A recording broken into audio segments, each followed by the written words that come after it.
Chères Martiniquaises, chers Martiniquais, en cette période de fête et de partage, mes pensées vont en premier lieu vers celles et ceux qui sont éprouvés par la maladie ou par la perte d'un proche, aux personnes isolées ou en état de grande précarité.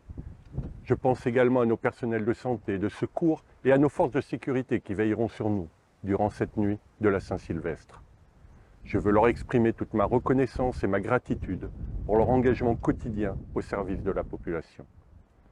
L'occasion m'est donnée, pour la deuxième année consécutive, de vous dire le plaisir et surtout la fierté que j'ai de servir dans ce beau territoire.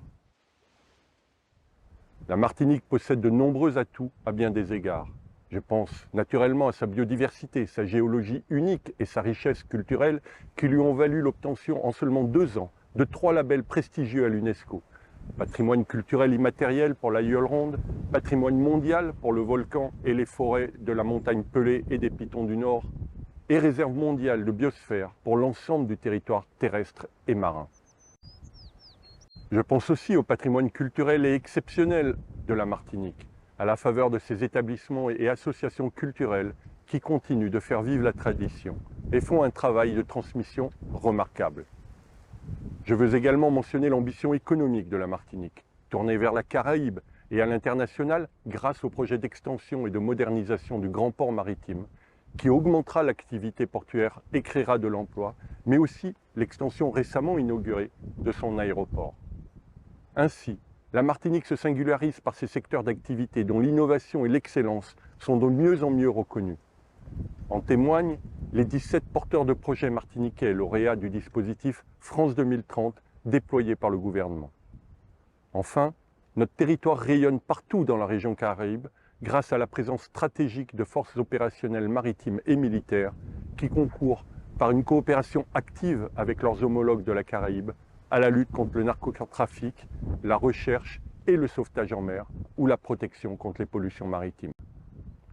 Pour réussir sur ces différents enjeux, c'est la capacité des institutions martiniquaises et de l'ensemble des parties prenantes à travailler ensemble qu'il faut à tout prix encourager. Services de l'État, collectivités, associations doivent, comme sur Niol, œuvrer de concert. Ce que nous avons fait pour assurer la sécurité de la population lors de grands événements comme le Tour des Yoles, le Carnaval, le Tour cycliste ou la Transat Jacques Vabre. C'est parce que nous aimons ce territoire que nous devons le préserver, tous ensemble. 2024 est là. Les défis et les enjeux sont encore nombreux et je sais combien vos attentes sont fortes vis-à-vis de l'État. Tout d'abord en matière de sécurité publique.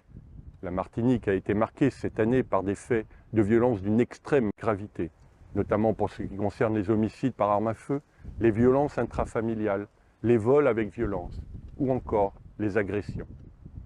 2024 sera placé sous le signe de la lutte contre toutes les formes de violence, notamment celles faites aux femmes, qui demeurent un véritable fléau, mais également celles commises en milieu scolaire. Les forces de sécurité resteront présentes sans relâche afin de garantir la sécurité des personnes et des biens. Au renfort de la police nationale reçue en 2023, viendra s'ajouter la création de 3 nouvelles brigades de gendarmerie annoncées par le président de la République, qui compléteront les 21 brigades déjà existantes et accroîtront la présence des forces de l'ordre sur l'ensemble du territoire. La mobilisation de l'État contre l'insécurité routière sera renforcée par la mise en œuvre de mesures de répression, mais également de prévention, conformément aux engagements pris dans le document général d'orientation qui vient d'être signé. Ensuite, en matière de sécurité civile, les interventions des services de sécurité civile et de secours sont de plus en plus nombreuses et méritent d'être saluées. La lutte contre les incendies fait partie des engagements du gouvernement. C'est à ce titre que le service d'incendie et de secours bénéficiera d'une subvention de 2,3 millions d'euros de l'État qui permettra l'achat de 16 véhicules de lutte contre les incendies. L'État soutient aussi la montée en puissance du service d'incendie et de secours en matière d'intervention sur les navires et de gestion des victimes de séismes.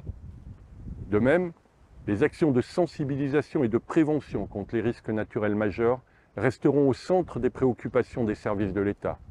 C'est ma responsabilité de veiller en tout temps au maintien de la capacité opérationnelle de l'État et à gérer les crises et tout risque de catastrophes naturelles. L'État sera aussi présent en matière d'emploi et de solidarité. L'accès à l'emploi restera l'un des objectifs majeurs de l'État qui continuera d'accompagner les demandeurs d'emploi et les porteurs de projets générateurs de richesse. En 2023, ce sont près de 3500 contrats d'engagement jeunes, 1800 contrats aidés et 2000 contrats d'apprentissage qui ont été financés.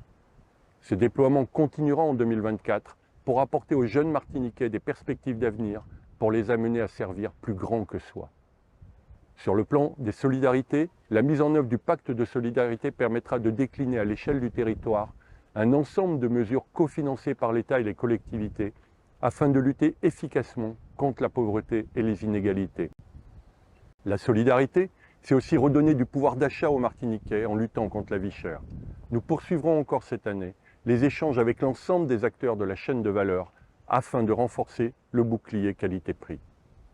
Enfin, c'est en matière de transition écologique que l'État continuera à s'investir. Face aux défis de la transition écologique, la mobilisation des collectivités territoriales et de leurs partenaires a permis d'allouer à la Martinique 13,3 millions d'euros au titre du Fonds vert 2023. 26 lauréats porteurs de projets ont bénéficié de cet accompagnement financier. En 2024, ces fonds inédits continueront à soutenir les grands projets d'investissement en matière de résilience des bâtiments, de lutte contre les risques et de sobriété énergétique. Chers concitoyens, la Martinique aura besoin d'unité et de solidarité pour relever ces défis grâce aux efforts collectifs de tous, collectivités, associations, opérateurs et services de l'État, et grâce à vos efforts également. C'est cet esprit de concorde qui nous permettra de continuer à faire avancer et rayonner ce territoire dont nous sommes si fiers. C'est sur cette note d'optimisme que je souhaite à toutes et à tous, en mon nom et au nom de l'ensemble des agents de l'État, une très bonne année. Que 2024 vous apporte, ainsi qu'à vos proches, santé, prospérité et réussite.